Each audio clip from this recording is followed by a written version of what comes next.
Can you hear me There now? we go. There we go. Let me get Brother Smalls in here. Hold on. Brother Small. I keep saying Smalls. There we go. We got Brother Smalls in here. Hey, Brother Small, how are you, sir? I'm good, brother Tariq. How you doing? I'm good. I'm good. I'm just talking about the film that you were in with us, American Maroon. I got to thank you for being in the film. You seen? You have not seen the film yet, have you?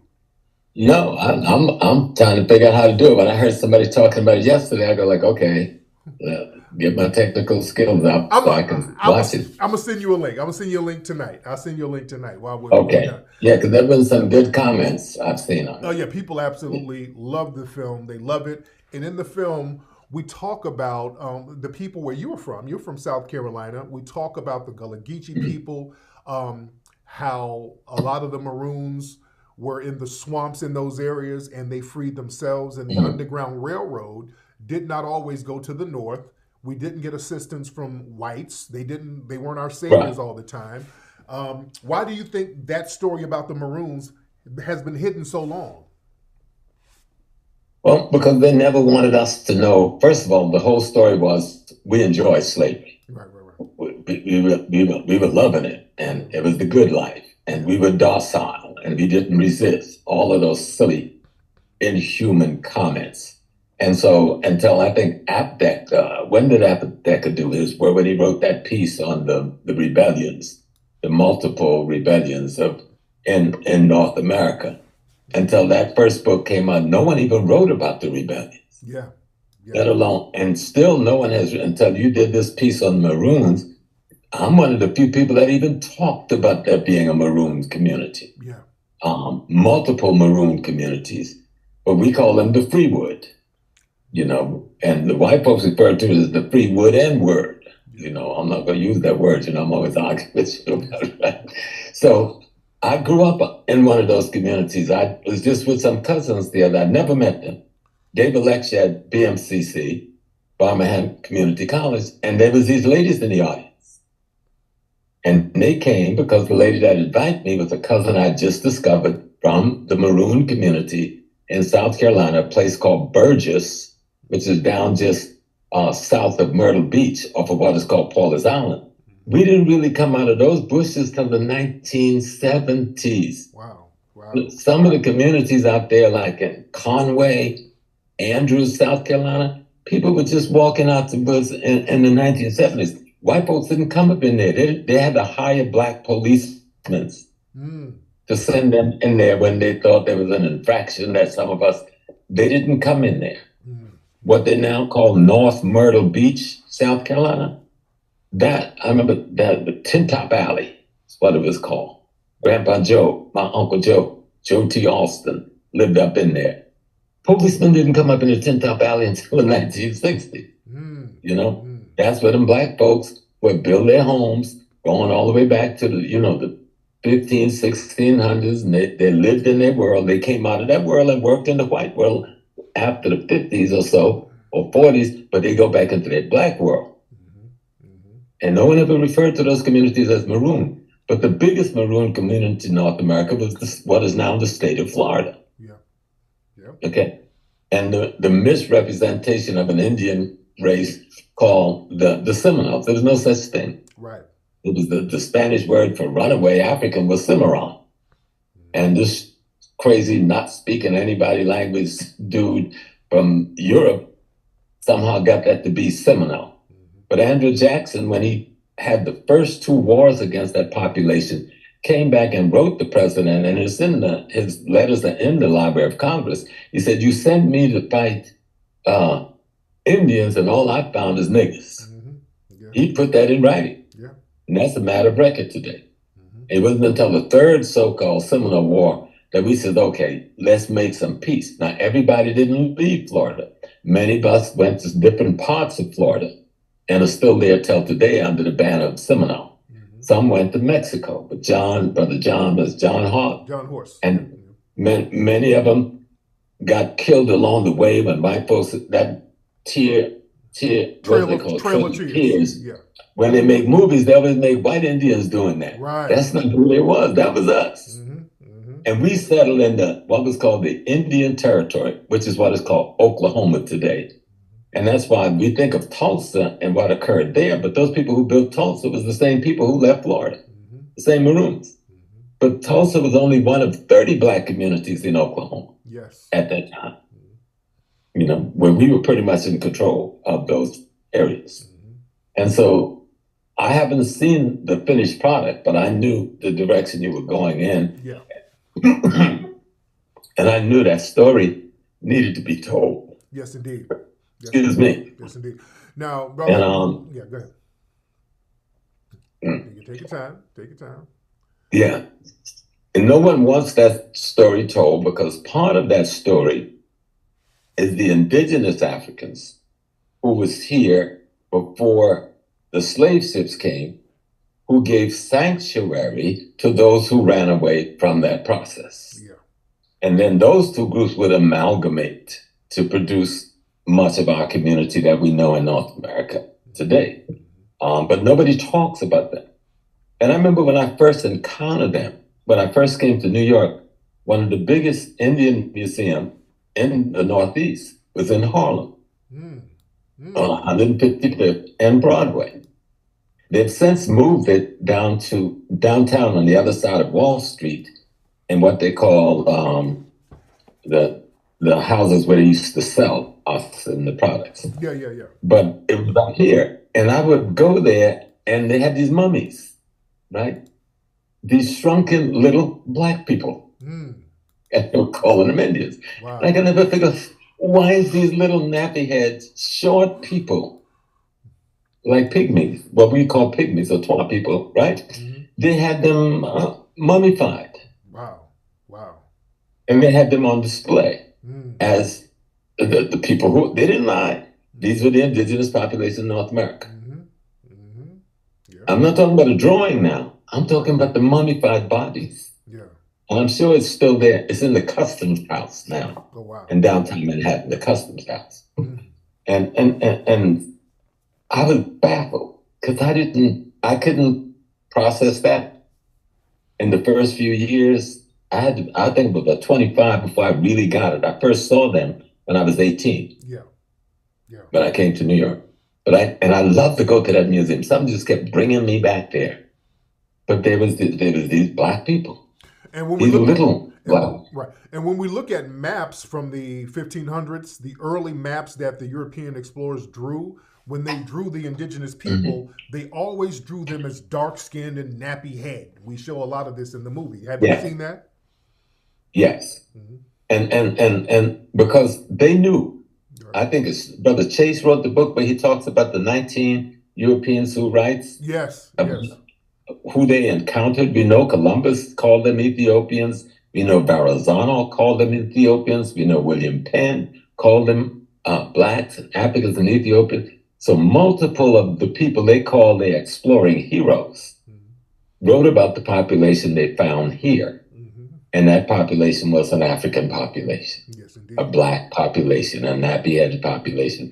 You know what? Because we were the first people everywhere in the world. Yes, we were in China and Japan and all the islands of the Pacific before anybody. We were in Vietnam. We were in Philippines before anybody. Yes. We were in Australia before anybody. We were here before anybody. And if anybody understands the water current that brought Columbus here, he was lying about being lost. Okay, that was a lie. They had to lie because if they didn't lie, they'd have to tell how he got here. The Black folks showed him how to get into the Gulf Stream, which landed him automatically right in the Bahamas and in the area of Haiti and Dominican Republic. You could drop a paper bag and it'll float right there to today. And when they wanted to get back to Europe, they had to follow that current to the coast of what is now Cape Hatteras, North Carolina, and that water would bounce off and sail them right back to the Canary Islands or off of Guinea-Bissau in the Cape Verdes. Yeah. And that became the triangle slave trade. Yeah, because we were taking that trail for centuries, hanging out, visiting our cousins who were the indigenous people here, trading with them. When I first went to Ghana, my first time ever to Ghana, with Dr. Leonard Jeffries, and we went to a hotel in Takoradi, and they had one of the biggest murals I've ever seen, about 30 feet by 30 feet, on this big wall in the lobby of the hotel. And what was the mural?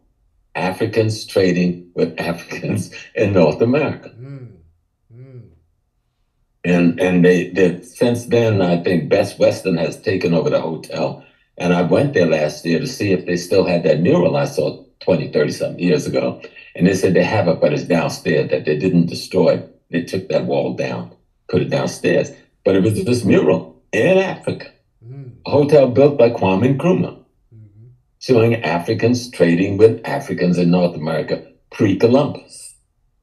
So we over here seem to be the only one that just got the 411 on the blacks going on in North America. Yes, indeed. Yes, indeed.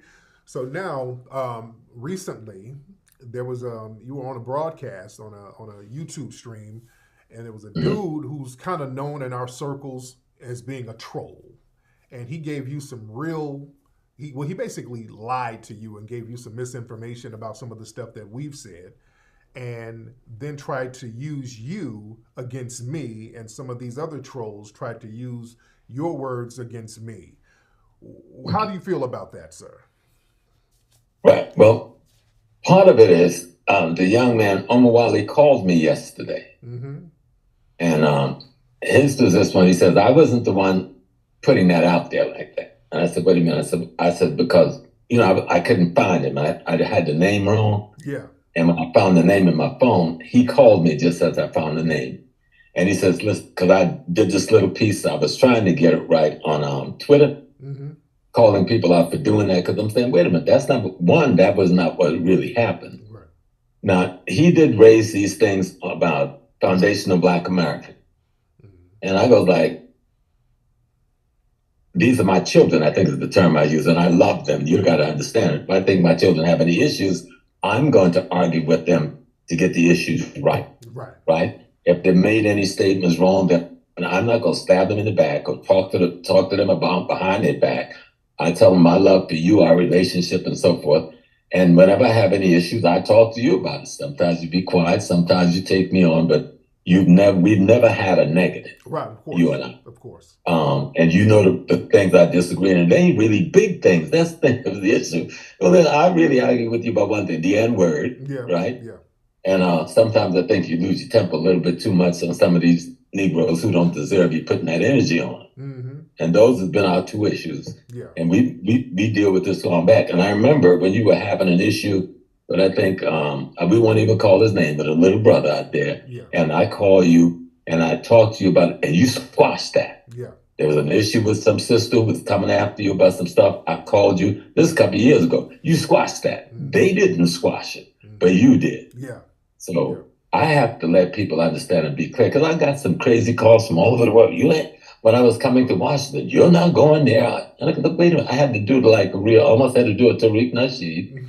I had to go off of some folks. Who the hell are you to tell me where I go, who I speak with, and why? Now, if you call me and say, Brother Small, I heard something about Tariq, is that right? I would have told you, no, that ain't right.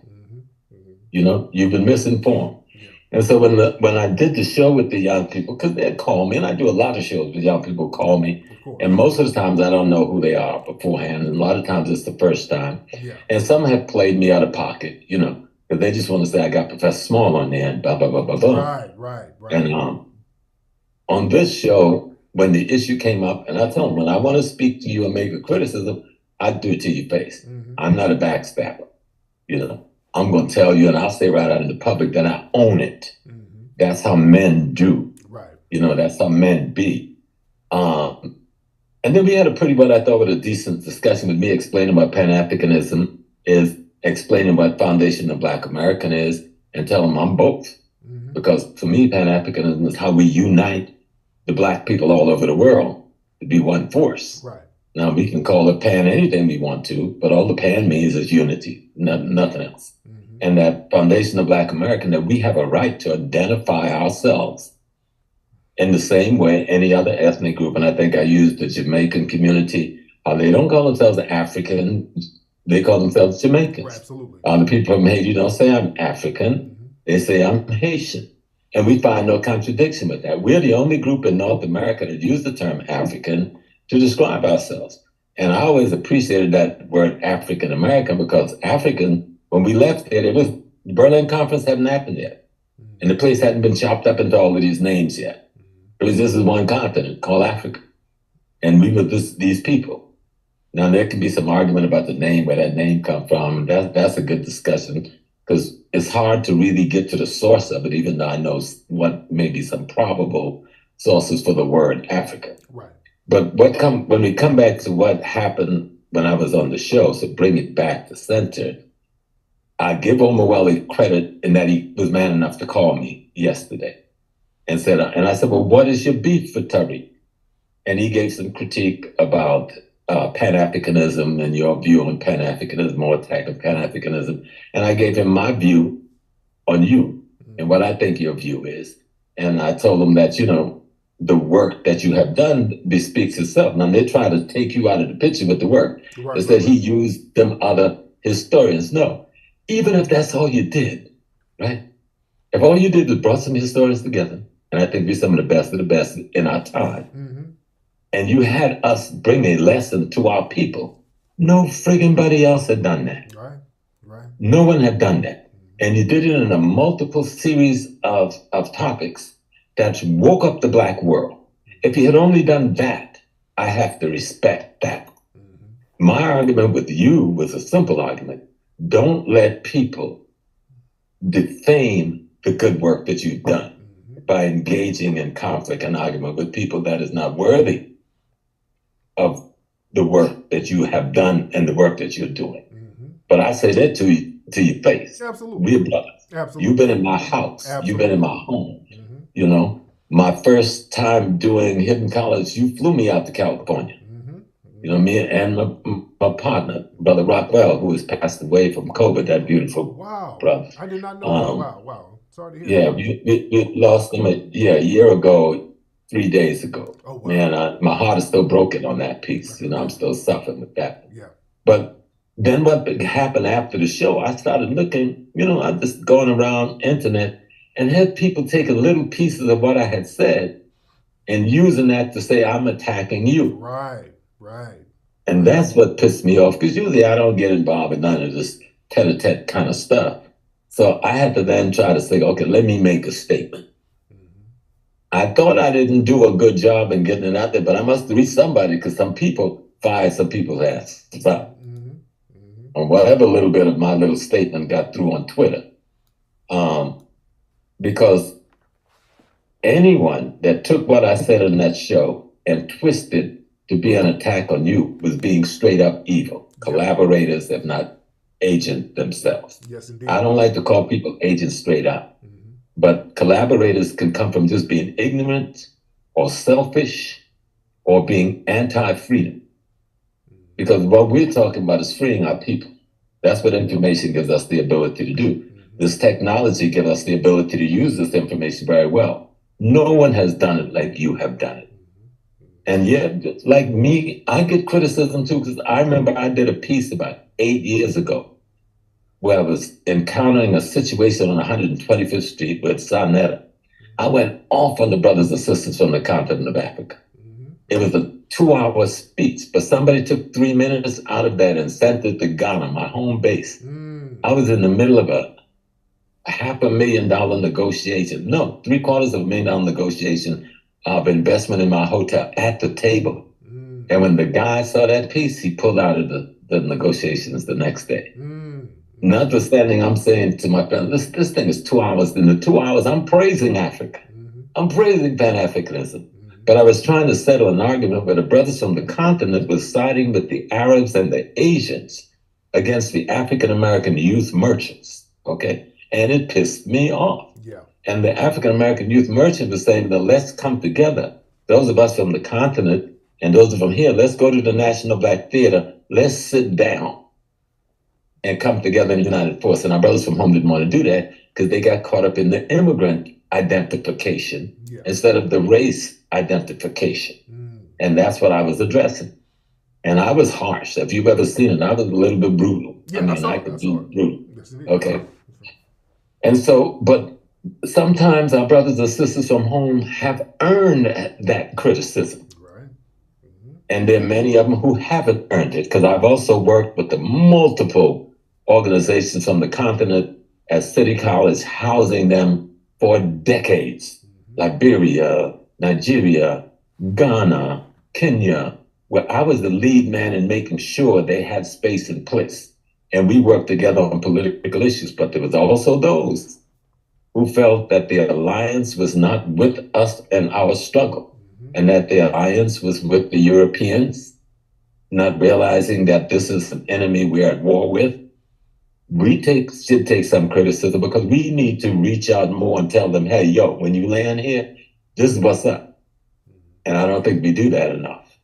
And I think if we do that more, we may find more people, beginning, because they're hearing you all over Africa. They're hearing us right now. Yes, indeed. All over Africa, people are hearing us. I was on Susan Tata's yesterday. People called in from at least 30 different African nations, okay? So people are listening to us because they want some direction on how to free themselves from the tyranny. And so when I hear people going and attacking you, and when I ask them, why are you you can have a reason to criticize a brother. That's one thing. The criticism is one thing. Outright attack, defaming, that's something else. Absolutely. And that's what I'm seeing on the internet. There's defamation because somebody disagreed with something that you said. Hell, there's a lot of things I said. Even my wife downstairs, we've been together 50-something years. And she just, when Carol disagreed, I'm the most humble dude in the world. Because I ain't messing with that lady. But she don't defame me. She don't attack me. When she go to bed at night, she give me a kiss on the head and said, I love you. And we move on and we do our work to raise our family, build our family, do the things we have to do. I've watched your work. I choose to work with you. You don't pay me no money to talk about. People don't know when you do documentaries. I've done a number of documentaries. Big folks with big money. They don't give you no money to do documentaries because it's a contradiction, right? Because if you pay somebody to do a documentary, they can lie. Right. They're going to say what you want them to say. Kind of shit. Yeah. So they don't pay you to do documentary. You the only dude that give us a little complimentary stuff, but it ain't nothing to buy a cup of tea. It's almost just a respect token, right? Which we appreciate because we understand what that's about. So this ain't about no money. Right. You ain't buying nobody. You certainly couldn't buy me for it because I'm expensive. I'm saying. But I want to tell. I'm giving a little bit to Omawale because he called yesterday. And he said to me, and I told him I'm going to be meeting with you. I'm going to be on your show. I thought we were going to do it last night. And he says, I'm not Tariq's enemy. Then I said, well, what is going on? And he laid out, and I forgot a little bit, that he disagreed with you on some things concerning Pan-Africanism. Okay, that's a discussion, not an attack. You don't attack somebody because you don't agree with their approach to dealing with a particular, political concept, political idea, political process. Because many of the brothers and sisters who call themselves Pan-Africanism don't have a freaking clue what Pan-Africanism historically is about. Right. And what they're running with is quasi-nationalist ideology, not even based on history, on how to formulate a revolutionary process for Black people. And that first part of formulating that process is you must be informed and instructed by your history and your culture. You've done that very well. Yes, sir. And the attack on you, I have to look at sometimes sideways and say, wait a minute. This Tariq dude, he has brought us a stream of historical events that tie our stuff together over hundreds of years. And you brought some of the finest scholars, because I know most of those men and women. Before I ever met you, we've worked together on multiple other things. And I know these are good people. And I know these aren't people who are out there trying to ego, because we've been out here, some of us 50, 60 years. We ain't egoing. We just having fun teaching Black folks. I'm just glad God has let me live long enough I can even have a conversation with a young man like you. But I say to those who took that information from that show, I forgot the name of the show, and decide that they were going to attack you because I explained to them that if I have what I was explaining, if I had a criticism of you, I would speak it to your face and I would speak it in the public. I thought I was giving them a way of understanding how to be critical without becoming the enemy of your own brothers or sisters. And somebody took it and spun that. Brother Small said about Tariq Nasheed They're like, that's not what I said. Right. And that was very deceptive. Nor Them was doing that that. the intent of what I said. Right. Nor was that the purpose for saying it. I'd be a fool. I would be disgracing my family and myself to do that. And so, and the young man who called me yesterday, because this is only the third time I spoke to him, and I wanted to know, why are you so angry at the brother? You know, because we all have disagreements. Me and Dr. Leonard Jeffries, we've worked together for 55 years. You think me and Leonard ain't had some tit and tat over 50-some years? But that's my brother. That's my father. He was sick and in the hospital for the last few months. I'm trying to be there every day. I'm trying to work with the brothers, make sure he ain't got no bills when he get home. Make sure his house is fixed up. Make sure his light fixtures are done. You contributed to it. Yes, I did. You know, yes, and you did. And I'm not gonna say what you contributed, but you made it a good contribution to Doc. Absolutely. And he appreciated it. Yes, indeed. Even though he's a man of great pride, he didn't want no help. We told him, whether you like it or not, we're gonna help you. And we got together, Baba Kalafani, Baba Reggie, and others, and we made that move. Yes. And so what I'm saying to these brothers and sisters, because I think it ain't just brothers, there's some sisters too. Stop this attack. You can't rationalize attacking your own people when I don't see one attack coming from you on the enemy. I don't see any documents you're doing where you're attacking, identifying and attacking the enemy, or you're informing the people of who the enemy is. Because certainly when they attack you, they're attacking me, they're attacking Baba Coleman, they're attacking our sister Nelson, they're attacking Dr. Nobles, you're attacking all of us. Because we've all been a part in multiple parts of the exercise you've been involved in instructing and teaching our people. Some of it, I think, Tariq, is just plain ignorance, right? Some of it is ego. Some of it is envy. Some of it is jealousy. But let's not make no mistake. The enemy created the strife between Malcolm and Elijah. Okay? And fanned the flame that caused us Malcolm's life. Okay? The brothers and sisters who was in there shooting their mouth off didn't realize they were carrying out the instruction of the enemy without even knowing it. Now, I hope I'm making it plain to people, because y'all won't understand what's going on. Yes, indeed. They've made this division, they divide Minister Farrakhan from the rest of us. You know, like somehow Christianity has more credibility than Islam. Give me a break. But the enemy has told you to keep this division going. So you can find everything in the world wrong with that brother, no matter how much good he does.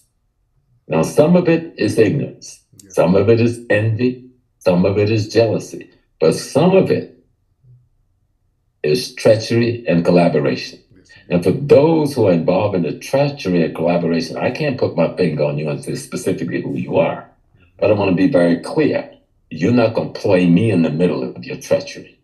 And you're not going to play me in the middle of even your envy, your jealousy, and your hatred because someone has achieved something that you don't feel you can achieve. Maybe you need to do the work. Because a lot of things, when you see people achieving, they put the work in. And not only put the work, I know this brother, not only put the work in, he put his own money in. Ain't nobody really giving you no money. Go back to history, they made the same attack on Booker T. Washington. Booker T. left us Tuskegee. How you going to put him down? How you going to make him a coon? Booker T ain't no coon. You got to study his history and really understand that man. Right. He wasn't. Let people know that Booker T. Washington was a real writer and a real revolutionary, especially behind the scenes. Absolutely. He was always, I'm from South Carolina. You know, South Carolina people, we eat, sleep, dream Booker T. Washington. And Diane Wright, Dr. Diane Wright has written a wonderful book on Booker T. Washington, Pan-Africanism, to get rid of a lot of that myth. Booker didn't run around wearing a dashiki every day or making trips to the continent. But Booker financed Bobby Du Bois. Du Bois was his friend. They had a rift. They had a tip. They got past that shit. Those brothers have been friends most of their life. Du Bois and Garvey had a rift over a real issue around Garvey's meeting with the Klan. But they did more work together than they did fighting one another. But somebody's job was to make us see them divided. And then we get caught in these divides. And they're doing the same. I see the same thing with you. I'm trying to listen for a logical reason why you've been put under attack. And I have not seen one. Right. I mean, the only thing, you cuss sometimes. Yeah. You know what I'm saying? Yeah. And you use that N word, which I'll tell you right here in front of the whole words.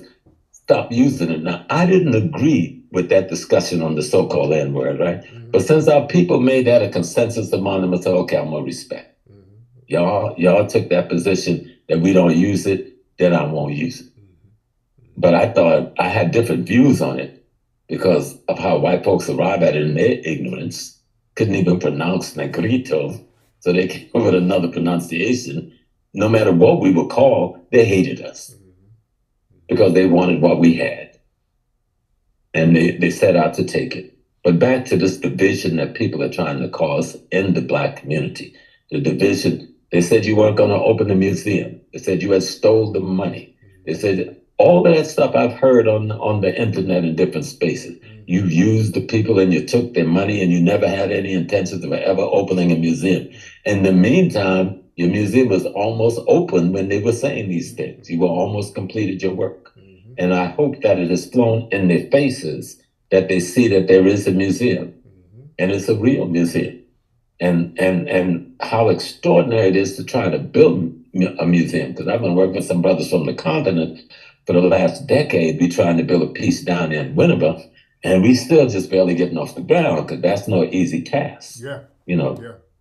So, but I want to come back to my brothers and sisters who watch us, not the ones who've been spreading the discord, because they will be dealt with by the people, because when you pull the cover off them, the people gonna see who they are. Right. I said I give that other little brother, I know he's been harsh on you and abusive, and he man up to it, right? In the conversation we had yesterday. Mm-hmm. But I tell him he need to recheck why you feel so harsh, you know? Because a lot of times we get caught up in these little false ideological realities. And then we look at ourselves in the mirror and we're not even doing the thing we're accusing the other person of doing, not doing. Right. Go do your work. Mm-hmm. Stop fighting each other. Stop attacking the men and women who are trying to do good work. Mm-hmm. If you have a disagreement with them, pick up the telephone. The brother, can we talk? Have that conversation. All right? Yes, but just using social media as a way to create fratricide in our community, that's making the FBI and the CIA happy. COINTELPRO ain't got to do no work because we're doing it for them. Mm-hmm. And it needs to stop. Yes, indeed. Yes, indeed. It needs to stop. Absolutely. So we can get more work done.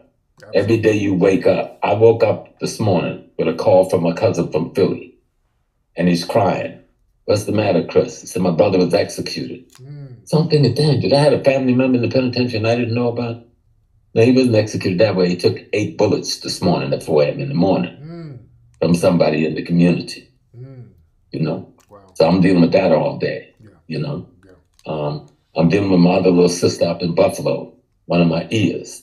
About a month ago, there was a fire, and her sister, and I performed this child's wedding, right? Her sister was a fire where 5 of her children died. Wow. And she was giving her sister the last rites last night. I mean, so I have to deal with counseling my people on these things. And I'm listening to these egoists, these envious, jealous behaving people. If you got a beef with me, my telephone number's on the internet. Call me. I put it out there. Don't get on the line and say, Brother Small said this, Brother Small said that, and you've misused my words. You've misused my statement. I was trying to make a point on how we can criticize each other without attacking each other. And y'all flipped exactly what I said. They're just the opposite of what I said. Yeah, yeah. Just the opposite of what I said. Yes, indeed. Well, brother, I'm glad. Malcolm, I know I'm going to leave you. See, I'm actually on another program, right? Okay. When you call me, I told the brothers I left your body and I'm in Houston and told them I'm coming to you and I'm coming back. Yeah. But I want to make it clear to everybody, one, do not use me, because if you think Tariq could be hard, you really don't want to see me go hard. I've come today like the father, right? But with the gentleness, asking y'all to cease and desist. If you really have a real beef and you're really about liberation and you're really true Pan-Africanist, then sit down and write a letter to the brother or make a phone call to the brother. And if you don't feel your element is cool enough to do that, call me and say, Baba, could you call Brother Tariq? We want to have a palaver. Okay? I have some differences, but we don't want to put that out in the public. That's what liberators do. That's what freedom fighters do. That's what people who love their race do. And that's what we should do. Absolutely. So don't try to misuse my name. Not just for Tariq. Don't misuse my name in any way in the childish conflicts that some of you create so you can get your Cash App hit up. Let's tell the truth about some of that too, all right? Real talk. So you can get some hits up on your Cash App and your what's the other thing? Your PayPal. Yeah. So you create these false controversies, and people run to try to see if the controversy is true, and you make money off of that, and then tell me you're a political commentator. I'm not accusing anybody of doing that, but I see that. Yes, indeed. And I see people doing that. And I'm hoping this is not that.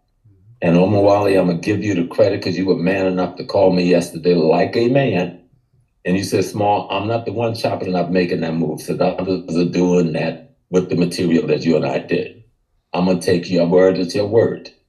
Because I think it was Kel Gibran says you believe the truth teller and the liar too.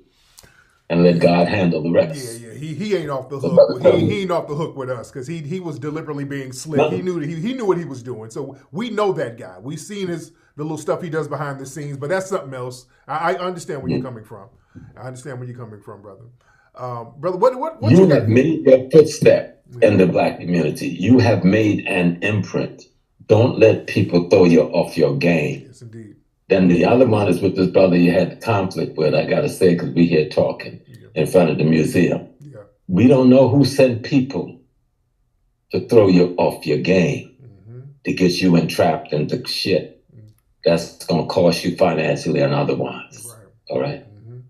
Some of this stuff you can let other people handle, you know? And you got to know when you put yourself in a certain position in leadership, you got to also give up certain freedoms. To respond in a certain way. Just as an elder, because I've been through it, and I've been in the mud, and I've been to the,